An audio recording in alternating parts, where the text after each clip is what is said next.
बिस्मिल्लाहिर्रहमानिर्रहीम। अस्सलाम वालेकुम इस्लामिक टीचर के प्यारे दोस्तों, हम उम्मीद करते हैं कि आप खैरियत से होंगे। हमारी दुआ है कि अल्लाह पाक आपको खैर आफियत से रखे। प्यारे दोस्तों, आप ये सुनकर हैरान होंगे कि ज़ियाबीतस तेजी से बढ़ती हुई एक बीमारी है और एक अंदाजे के मुताबिक दुनिया भर में 42 करोड़ 22 लाख अफराद इसका शिकार हैं। आलमी इदारे सेहत के मुताबिक ये तादाद 40 साल पहले के मुकाबले में 4 गुना है। सिर्फ पाकिस्तान में हर साल ज़ियाबीतस के मर्ज के बाइस तकरीबन 1.5 से 2 लाख अफराद माजूर हो जाते हैं। एक हालिया तहकीक के मुताबिक पाकिस्तान में हर 4 में से 1 फर्द ज़ियाबीतस के मर्ज में मुब्तला है और ये तादाद तेजी से बढ़ रही है। यही नहीं बल्कि ज़ियाबीतस पाकिस्तान में हलाकतों की 8वीं बड़ी वजह भी है और 2005 के मुकाबले में इससे मुतासर अफराद की हलाकतों में 50% का इजाफा हुआ है। दोस्तों, आज की वीडियो में हम आपके लिए ज़ियाबीतस से निजात के लिए एक मुजर्रब वजीफा लेकर हाजिर हुए हैं, जो कि आपको न सिर्फ ज़ियाबीतस यानी शुगर से निजात दिलाने में मददगार हो सकता है, बल्कि ब्लड प्रेशर और कैंसर जैसे अमराज से भी आप इस वजीफे के जरिए निजात पा सकते हैं। इस वजीफे के बारे में तफसील से जानने के लिए आपसे इल्तमास है कि वीडियो को आखिर तक जरूर देखिएगा। हमारे प्यारे दोस्तों, अगर आप हमारे चैनल इस्लामिक टीचर की वीडियो पहली बार देख रहे हैं और अभी तक आपने हमारे चैनल को सब्सक्राइब नहीं किया, तो हमारी आपसे गुजारिश है कि आप हमारे चैनल को जरूर सब्सक्राइब कर लें और साथ ही लगे बेल के बटन को भी प्रेस कर लें, ताकि आपके पास फ्यूचर में हमारी अपलोड होने वाली मजीद इस्लामिक और मालूमाती वीडियोस का नोटिफिकेशन बर वक्त मिलता रहे। प्यारे दोस्तों, ज़ियाबीतस वो बीमारी है जो उस वक्त पैदा होती है जब जिस्म अपने अंदर मौजूद शक्कर यानी ग्लूकोज को हल करके खून में शामिल नहीं कर पाता।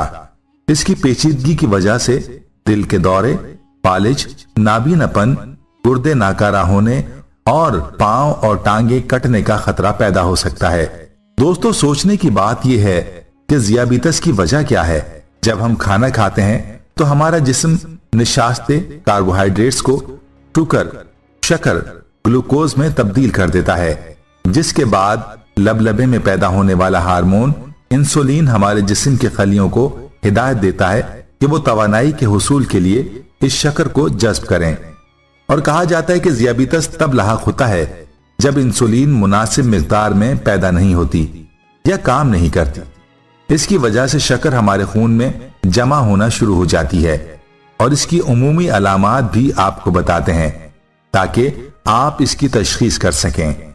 माहिरीन के मुताबिक ऐसे शख्स में जिसको ज़ियाबीतस की शिकायत हो, इसमें ये अलामात जाहिर होती हैं: बहुत ज्यादा प्यास लगना, मामूल से ज्यादा पेशाब आना खुसूसन रात के वक्त, थकावट महसूस होना, वजन का कम होना, धुंधली नजर, जख्मों का ना भरना।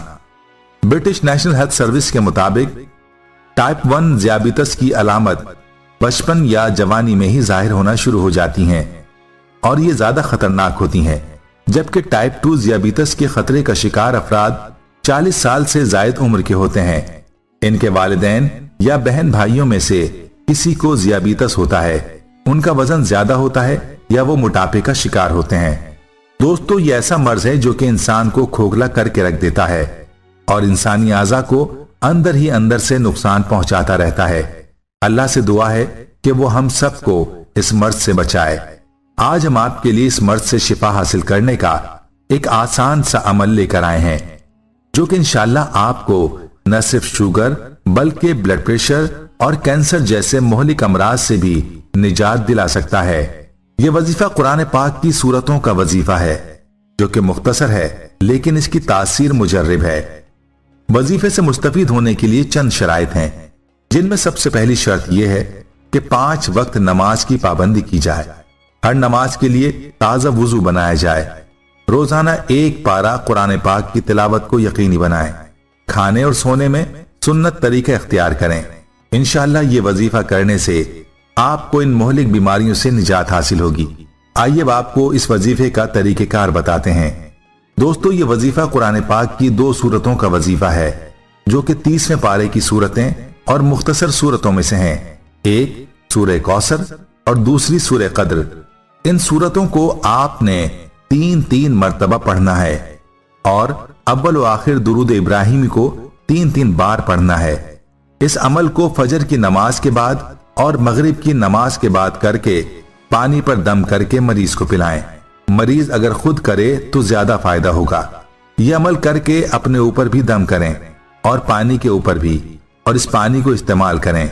इस अमल को आपने 41 दिन तक मुसलसल बिला नागा करना है और ज्यादा दिनों के लिए भी किया जा सकता है। प्यारे दोस्तों, ये था वो वजीफा जो कि आपने शुगर, ब्लड प्रेशर और कैंसर जैसे अमराज के लिए करना है। अब आपको सूरह कौसर का एक और मुजर्रब वजीफा भी बताते हैं जो कि आप अपनी किसी भी हाजत के लिए कर सकते हैं। यह सूरह कौसर का बहुत ही पावरफुल वजीफा है और सिर्फ 3 दिन का वजीफा है।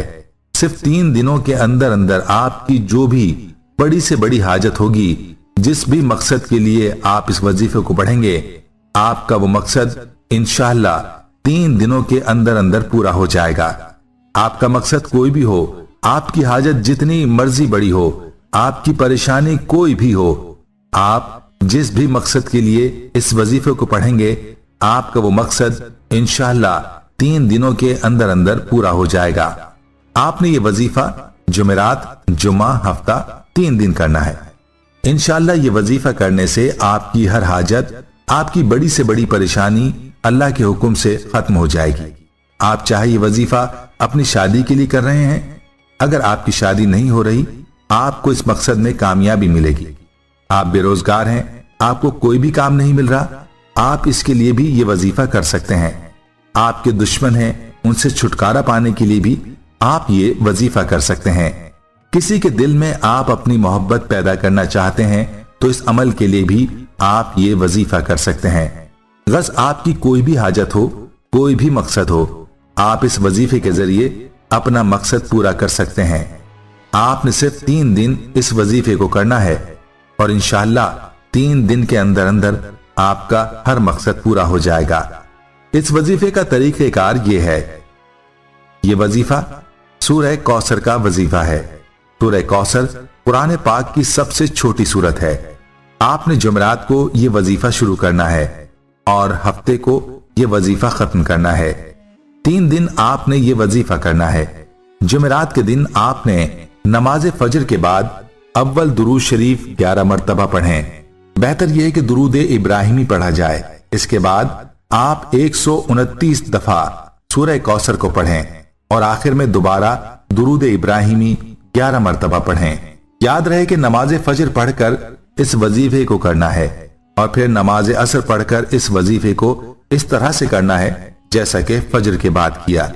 अव्वल व आखिर दुरूद शरीफ लाजमी पढ़ें और इसी तरह ही आपने नमाज इशा के बाद इसी तरह से ये वजीफा करना है।